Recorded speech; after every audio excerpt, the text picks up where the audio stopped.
know what prima donna is. No, I mean, I'm like green M&Ms. Right? Go ahead. And just in case we're not editing with this, first off by saying spelling your first and last name, how we should title you. Brett Ligon, Montgomery County District Attorney, BRETTLIGON. Bottom line is for us, what happened here today? Well, what this was a culmination of investigations that have lasted approximately a year, year and a half on the federal and state side. There were allegations concerning the construction of two of the largest projects that Montgomery County Commissioners Court have gone through, the Joe Corley facility and the mental health facility, about $80 million. And there became concerns that the financing, construction, the development of those facilities was possibly in breach of federal or state law. And after the federal investigation as well as state investigation, at the outcome, there were no criminal charges. With that said, this grand jury decided to pen a letter to the Commissioners Court upon reviewing what they did, indicating their outrage at business practices as well as challenging the court to adopt ethics reform. Harris County Commissioners Court was challenged by Judge Robert Eccles several years ago for them to adopt the same type of ethics reform that would stop them from constantly bumping up against the criminal law and instead would give them some type of internal guidelines that would tell them what the best practices were, what the best business practices are, that would perhaps limit them from getting in business with private vendors. Ethics reform is something that most communities have urged local elected leaders to adopt, and I think after you saw the hearing today, that this court will take up that challenge. Thank you. And let me ask you this, moving forward, is this investigation still ongoing in any capacity at all? No, the investigation's over with. Between the amount of documents, the amount of agencies from the FBI, the Texas Rangers, and the dozens or so witnesses, and literally thousands upon thousands, tens upon thousands of documents, there is nothing else to investigate. So it's over. Gotcha. Thank you so much. Thank you. Let me ask you something. I didn't see you, Brett. Good morning. Judge, one of the grand jurors that was present, their identification is confidential as a matter of law. However, several of them are present this morning. Out of respect for them, I'm not going to call them by name, but one of them asked that they actually be allowed to read the letter themselves. So it's their letter. I'm more than happy to. And what I'd like for the court to do is just respect the fact that these are civilians and they're citizens of this community. I don't think that a member of a grand jury ought to become a whipping post for this court, despite the fact that you may not like what their words were. Their intent is to challenge the court to move forward, to embrace ethical guidelines. And so take it for what it is. It's a challenge to the court going forward. And as part of that, what I want to do is set out how we got to this point and do it in this way. In a linear fashion, I'd like to talk about how the thing started, what agencies were involved, then I'd have the grand jury read the letter, and then lastly, what I want to do is educate the public on what the rules of engagement have to be. Grand jury proceedings are confidential as a matter of law. Anybody who reveals confidential grand jury proceedings can be held in contempt. Jail time, obviously, I don't want to be held in contempt, and I don't want to go to jail myself, nor do one of the grand jurors. With that said, there were a lot of details that we're able to disclose from the public record and from informal conversations. And so, for those people who are in the public, raise your hand if you've ever been on a grand jury. Okay. So those of you who have been on a grand jury realize that we can't go into the things that were discussed within the grand jury. For those of you who have never been on a grand jury, my instructions are always the same for every grand jury, which is that you are the voice of the community, that it's your vote that matters. The district attorney's office does not come in there and try to bully a grand jury. For those of you who have never sat on a grand jury before, a grand jury is actually paneled by a district court judge. They are not an instrument of the district attorney's office. They are formed by a judge. This grand jury, most recently, was from Judge Mike Mays, the 410th. The reason I say that is because there is an old bromide that says that a grand jury will indict a ham sandwich. And that disgusts me. It annoys me to no end because what that takes away is from the hard work of a grand jury. But what I tell every grand jury is the exact same thing that I've said from day one, which is 90%, the vast majority of decisions that are made there are fairly routine, but like everybody's job. The difficulty in the grand jury is making the decisions that boil down to 10%. 5% of the time, you have somebody of a heinous character, they're deplorable and detestable. But you can't indict somebody merely because you don't like them. And an indictment based upon somebody's personal feelings is not justice.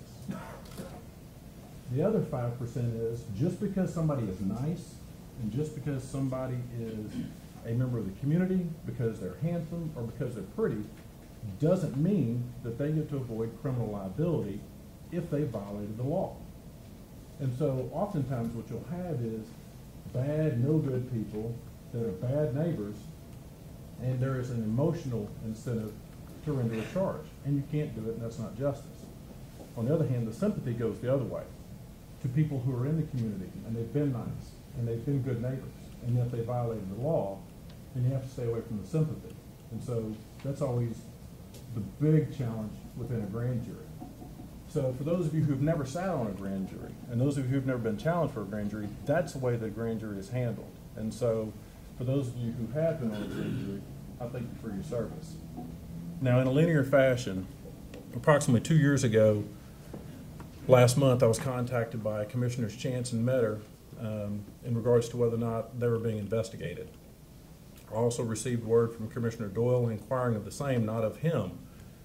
Commissioner Doyle had heard that there were several members of the court that were being investigated. I was able to confirm that. I contacted the FBI, Special Agent in Charge, Brian Finnegan. Brian Finnegan did advise me that the FBI was investigating the court specifically in regards to construction and finance of the Joe Corley facility and the mental health facility. I asked Brian Finnegan if we needed to be involved in the investigation. At that time, he had to speak with his supervisors. The FBI is the law enforcement arm under the Department of Justice. The Department of Justice has the Assistant U.S. Attorneys and the FBI. And so imagine an investigative body of local police where the deputies would investigate. They'd be playing the role of the FBI. And the U.S. Attorney's Office would be playing the role of the local prosecutors. So Brian Finnegan had to get with his supervisors, with the Department of Justice and U.S. Attorney's Office. They formally asked us to stand down from the investigation. So we complied. Informally, I went to County Attorney David Walker and I said, is there something going on in regards to these two facilities that we need to know about? I don't want to get caught flat-footed and not know if there's something state charges as opposed to federal charges. The laws within the state are not what the laws are within the federal government. Sometimes there's overlap, but rarely. And so I wanted to make sure that there was something that we needed to address it locally. I was assured once again by the FBI they would handle the investigation. David Walker said yes, there was concerns. It was in regards to the design and the build and the way that the mental health facility was implemented. County Attorney Walker had explained that the design build for at least my specific recollection was of the mental health facility did not go through the County Attorney's Office. They did not review any purchase contracts. They did not do the contracts. Not only did they not review them, they didn't prepare them either. And so I was referred to a gentleman, head of infrastructure here by the name of Mark Bosma, and Mark Bosma is here today as well. So informally, I spoke with Mark Bosma. Now, it's important for people to realize this has nothing to do with the grand jury. This was 2 years ago. Mark Bosma also indicated that at least the mental health facility, as far as I could recall, did not go through infrastructure either, nor did it go through purchasing, is what my understanding was. And so you had 3 of the county agencies that are normally involved in the construction, designing, building, and perhaps financing of county projects that had been cut out of the process. So we're standing down, we're waiting for this investigation to go forward. The FBI does their investigation, and in August of last year, we were approached by the U.S. Attorney's Office as well as members of the FBI. And I think this is important to note as well. The U.S. Attorney's Office did not believe that there were any actionable criminal federal offenses. After their review, they felt like nobody on this court should be subjected to criminal penalties. Ultimately, that's what a state grand jury said as well. So for those of you who are concerned, there are two grand juries who reviewed, or two investigations that reviewed these allegations, a federal and a state, and no criminal charges came from that. So you've got a complete level of independence. When the U.S. Attorney's Office came to us, the FBI volunteered all of their resources. We then enlisted the resources of the Texas Rangers as well. We brought in an outside forensic accountant to go through the documents that we would need to start preparing. In August, however, the U.S. Attorney's Office refused to turn over their documents to the state for us to begin our own investigation. And so I attempted to call the U.S. Attorney in Houston, Ken Magison. They explained their policy was that perhaps we could take a look at them, but we could never have them, which won't suffice for our purposes. In case this case went through trial or what have you, we had to have our own documents. So the U.S. Attorney's Office put us on stall. We appealed to Ken Magison's supervisor, and eventually they told us we'd have to appeal it to Eric Holder. Now, I don't know if any of y'all remember who Eric Holder is, but at that time we chose to start our own investigation without enlisting the resources of Eric Holder, the U.S. Attorney General. So we started on with our investigation. But then by January, so from August to January, looked like a duck. Above the surface, calm and serene, below, a lot of feet moving, to try to get the documents so that we could present them to a grand jury in January, and we did. I can't talk about anything that went on with that grand jury. And I understand there's frustration. My job is not to alleviate frustration, and the law doesn't allow me to alleviate frustration. What my job is to see whether or not a crime has been committed. And so regardless of what went into the grand jury and what went out of the grand jury, there is no criminal indictments. And as I've said earlier, I can tell you what time it is, and everybody on this court knows what time it is, but I can't tell you how the watch was built. I know how it was built because I saw it being built, but I can't go into the details of how the watch was being built. So in that fashion, at the end, I believe I don't want to speculate, but the grand jury issued a letter to this court.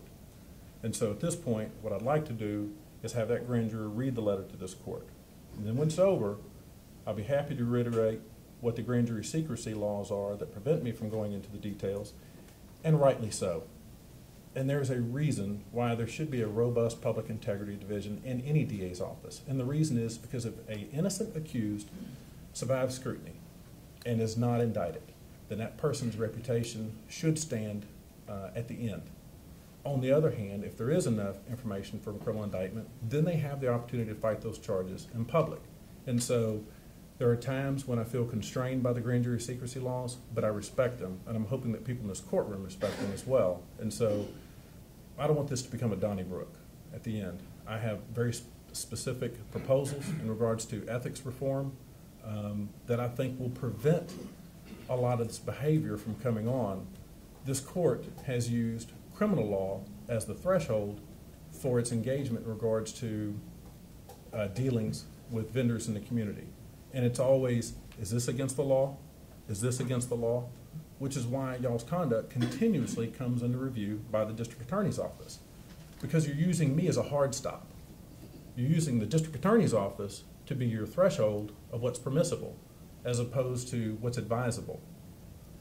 And a narrowing down of that behavior will prevent y'all from bumping up against me and prevent me from having to call y'all continuously over to a grand jury. And so I think what the grand jury at the end was wanting is reform. This is the Easter season. It is a rebirth. This is an opportunity to grow and to challenge and to go forward. There are several members in this court, the judge, Commissioner Reinhardt, that won't be here after the next term. I don't want to speculate on Commissioner Metter. I haven't spoken in regards to that. So take this as an opportunity, listen to the grand jury, open your ears, open your hearts, listen to the message.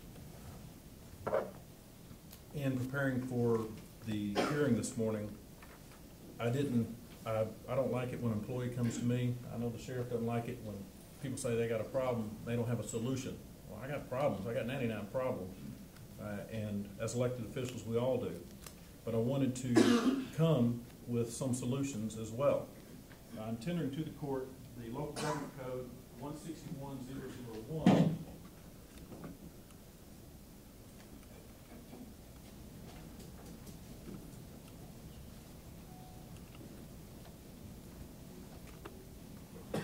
And what 161001, it applies to counties of over 800,000 people. Now, we're not there yet, but by our growth rate, we may be there tomorrow. And what it does is allows a commissioner, or commission's court, to create a commission of ethical guidelines and ethical standards. It also allows a court to ask for opinions as a body from the Attorney General's office. And so you would have a body that would have the ability to advise this court. I am the district attorney. I don't advise this court. The county attorney's job is to protect the county in regards to civil resources. And so if you're looking for an opportunity, this court could enact its own commission in regards to ethical guidelines, creation of a commission. Even though we're not a county of 800,000, there's nothing that prevents this court from enacting a provision very similar to it. In addition to that,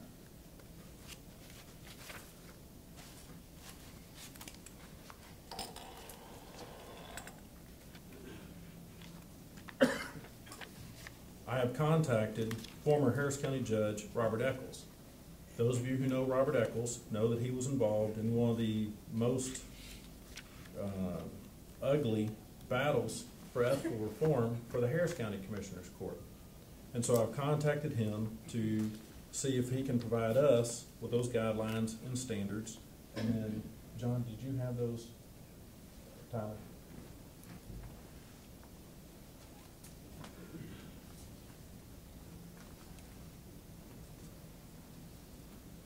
And what these are a smattering of ethical policies that local governments have developed, local city councils, local commissioners' courts, the federal government, and it's a good jumping off point. And they all deal with the same issues that our grand jury dealt with, which is in regards to how do we deal with vendors as members of the court? How do we deal with members as a member of city council? How do we restrain ourselves from becoming too entangled in the business affairs personally with vendors? At a minimum, you should disclose that relationship and you should abstain from a vote. However, I am an idealist. There is a real belief that the sheriff and I both share. My job as a district attorney is a full-time job. I give 100% of my efforts to this county as the elected district attorney, and I know the sheriff does as well. I only have one job because I believe it's the most important job in the county. The sheriff and I argue about that.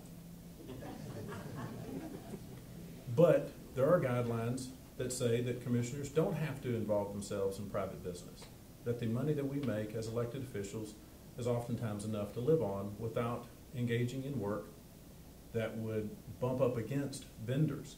And the problem is, whether or not it's illegal doesn't mean that it's proper. And then secondly, to avoid the appearance of impropriety, if you're using local construction crews that work for you as commissioners, and they're using in the middle of the business day because you're flexing their time, and they're wearing your particular precinct's t-shirt out there, it may be lawful, and they very well may be on their time, but because it's during the middle of the business day, it's always going to come to my attention because somebody believes that what they're doing is improper, that they're working for a commissioner, and that they're making money, and that they're double dipping. And so allegations that I continuously receive against commissioners, I'm happy to say I get allegations of criminal conduct about this court routinely, and they're investigated routinely. The majority of them deal with your private business practices, not really what's going on in the court. They're not unlawful to have private business practices. They may not be advisable, and that's something that I've continued to stress with this court. And if you are going to engage in private business, then by God, you need to disclose it, and you need to refrain from voting on business that has anything to do with this court and with the community. And so, once again, just a good jumping off point. I'll tender these to the courts, let you have an opportunity to review them.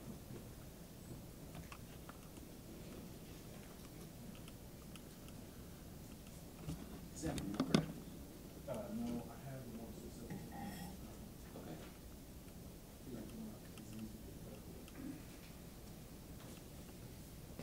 So, what we have is a construction project that was in the millions of dollars that the grand jury reviewed. You can tell from the tone of the grand jurors, from the letter, that they don't believe that everything was done as well as it should have.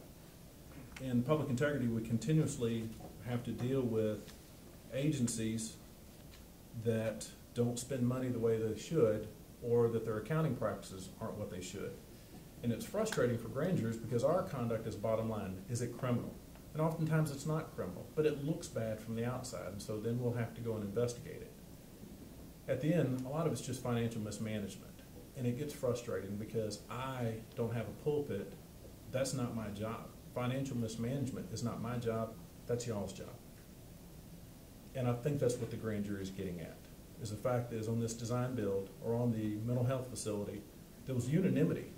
There was not a dissenting vote in regards to any of the votes when it came to the mental health facility, any of the change orders, nor was there any public debate.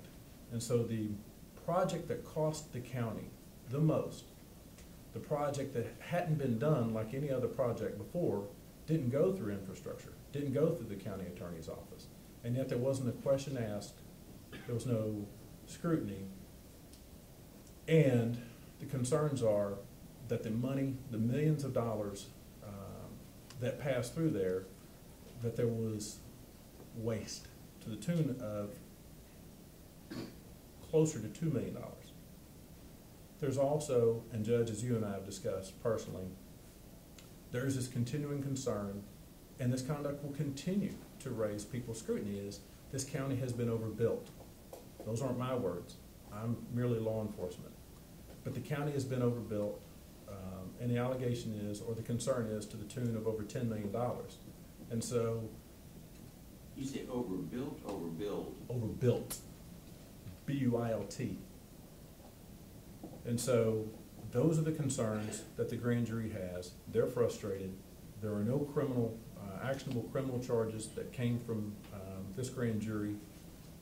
I've tried to give y'all some solutions. I'm hoping you accept the challenge of ethical reform. I'm hoping that you don't continue to use the district attorney's office as a backstop to try to figure out whether or not it's okay, because I'm not going anywhere, at least for a while. As a matter of fact, people asked me earlier, was I concerned about getting shot by the gangs? And I said, look, Commissioner's Court's not a gang. I don't know what y'all think. Anyway, so I'll turn it over to questions. But the grand jury secrecy, just to kind of go over it very quickly, is specifically, proceedings of the grand jury shall be secret. A disclosure of a record made under Article 2012, or disclosure of a typewritten transcript, or anything oral, I can make them only in concert with my official duties. The attorney representing the state may not disclose anything transpiring before the grand jury except as permitted by subsection C, D, and E, which specifically deal with trials or litigation. And so everything that I have discussed is information outside the grand jury. And if somebody asks me a question dealing with that, I'm going to have to go back to the grand jury secrecy. So does the court have any questions of me? Yes, we do. I guess I'll start, Commissioners, if y'all don't mind. By the way, thank you, Brett, for reading that letter or coming to court, and Donnie reading that letter today.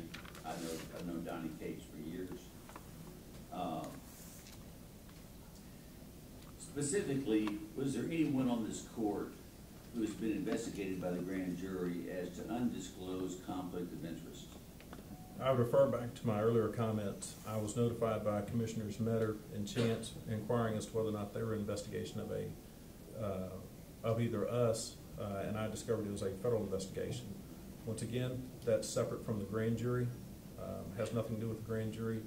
They called me. There is no, I'm not the attorney for the commissioners, and so they were aware that they were being investigated. So really, I guess the answer is yes in that case, is what you're saying. I'll stand by my answer. If the answer is yes, please specify that conflict of interest. The grand jury letter specifically indicates that they challenge this court to move forward on ethical reformation. My question is, please specify that conflict as it pertains to this court only, the people sitting up here, the 5 on this bench. Only. I'm trying to ferret out, are you saying, was your conduct under question? No. Was the conduct of Commissioners Reinhardt and Doyle? I can only speak to the fact that there was a federal investigation, and I can tell you what my internal investigation had revealed prior to the grand jury. Your investigation? Yes. Yes. Commissioner Chance had engaged in private business with one of the vendors that was conducting business with the county. It's not illegal to do private business. It's not illegal to do private business with a vendor as the rules currently stand. And so that conduct was not criminal in nature. Okay. Number 2, specifically, was there anyone on this court who was investigated for ethics violations of any kind in connection with the grand jury investigation? No, the grand jury was looking at criminal allegations. And so the TEC or other bodies that have jurisdiction over ethical violations would have been the ones responsible to that. With that said, what the grand jurors decided to write a letter was specifically in regards to ethics.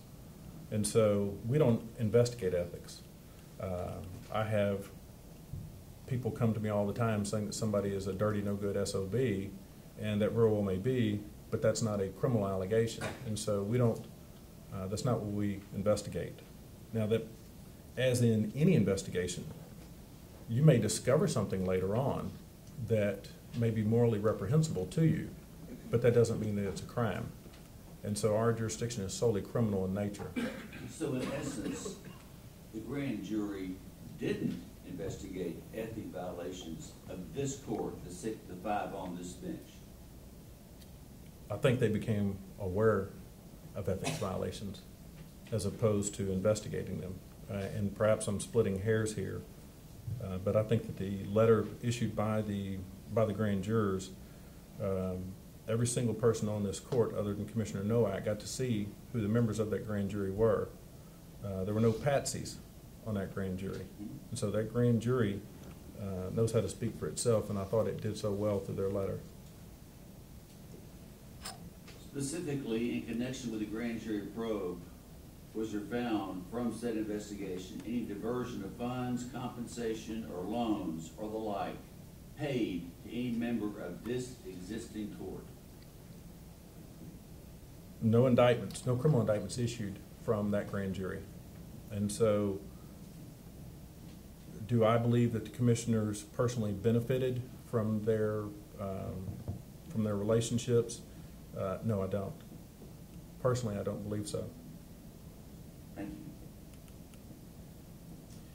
Specifically, in connection with the grand jury investigation, how, what, when, and where did anyone on this court profit on the backs of the taxpayers?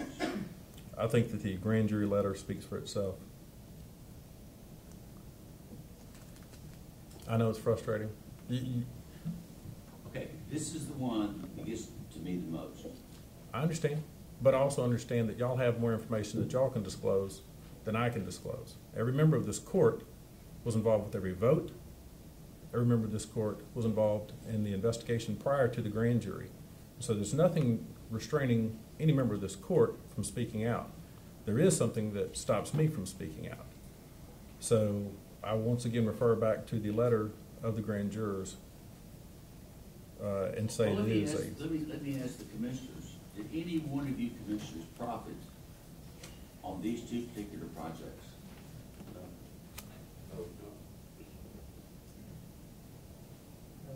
Brett, before I really even get into answering anything or speaking much about it, I would like you to just clear up the air, just to make certain that I was not a part of this investigation in any way, shape, or form, and that everything that was being investigated happened long before I sat on this bench. You hadn't been investigated yet.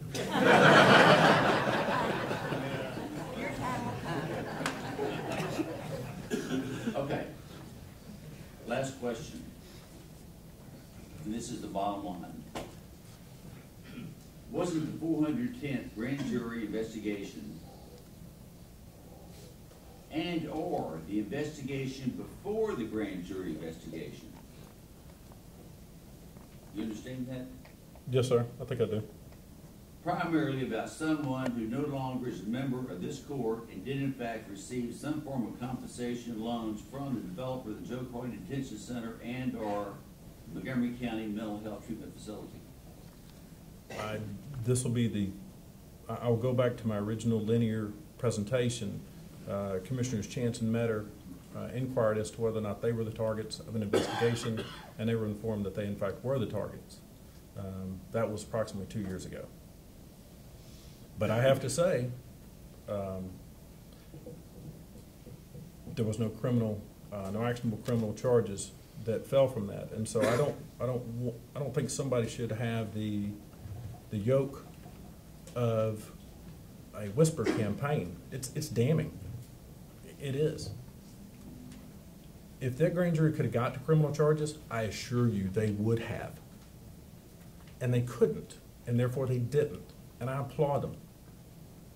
That grand jury worked like a rented mule, 10-hour days, until the last day. They didn't take breaks for lunch. They didn't leave and then go someplace else and then show up for work unprepared. They looked at every document. The work that they did was yeoman's work. There was no criminal conduct. And I know that sticks out. And I know that Commissioners Chance and Metter don't like to be singled out. However, I'm not their attorney. They're the ones that wanted to know if they were under investigation, and they were. Every commissioner testified to the grand jury. And at the end of the day, what you have is a grand jury who's extremely irate or upset in regards to the business practices of the county commissioners. And I keep saying, don't keep bumping up against me to tell you what's a crime. Have your own rules. And I brought those rules forth to you. Take it as a challenge. Use an Easter season. I truly believe in the rebirth. And I believe in this county as the rebirth. And if you ever want an opportunity going forward, this is it. Take it. Because I don't think you'll get another chance. Along with reviewing some of the other suggestions and recommendations, I have one other suggestion I think we should do as well. In terms of our procurement policies, whether a project that we're looking at is statutorily required to follow our policies, I think every purchase that we do, every project that we do should follow specifically our purchasing procurement policies every time. I'd like to also add to that, you know, if I have a question about law enforcement, I'm going to talk to the sheriff or the constables, and with full faith, they're going to give me a true and honest answer. If I have a question about the law, I'm going to ask you that question, and with the belief that you're going to give me a true and honest answer. And I put my vote and my faith in that answer sometimes when I make a vote in this court. In believing that all those our policies were followed, maybe they were, they weren't, I think we need to put another policy in place that says that puts an acknowledgement list together. So if a project is supposed to go before the project review committee, we have a sign-off sheet from that review committee saying that they did review that policy. We have a sign-off from the county attorney's office saying they did review that policy. We have a sign-off from purchasing saying they went through the procurement process before it ever hits our commissioner's court agenda. So oftentimes I believe that that's exactly what has been done, and maybe it has or hasn't. But to avoid that possibility in the future, put those stopgap measures in place to make sure that we get those policy marks of vast improvement in our procedure. I think every department head here was frustrated, saying, this is what I do, this is what I'm paid to do. You pay me for my expertise and y'all aren't using me. And so I you know, that's a great way to start. You know, the DA shouldn't be up here having to say it though, but I do appreciate, I think it's a great way to start. Brett, let me conclude my comments by thanking you for coming and thanking you for the tone that you've taken with this court. I do appreciate that very much. Thank you. Brett, Are there any other questions by the commissioners? Brett, I just had a question. I noticed that. Now, you know you don't have a dog in this fight. No, I just was curious about the letter, and the significance of the modifier actionable. I noticed that was used and it's been referred to several times by you. Is there any significance to the use of that word? Yeah, many of our statutes that we deal with crimes, public-related crimes are misdemeanors. And so we knew by the time we had taken on this project that the statute of limitations for misdemeanors is 2 years. And so at that point, if there was a charging decision of a misdemeanor level, that statute had long since expired. And so my frustration dealing with the federal government knows no bounds, as I'm sure everybody's frustration in dealing with the federal government is at times. And so while their investigation may have been thorough, it wasn't quick. Thank you. Great, that's all I have. Anything else, commissioners? Thank you very much, Brad. Thank you. Thank you. Thank you.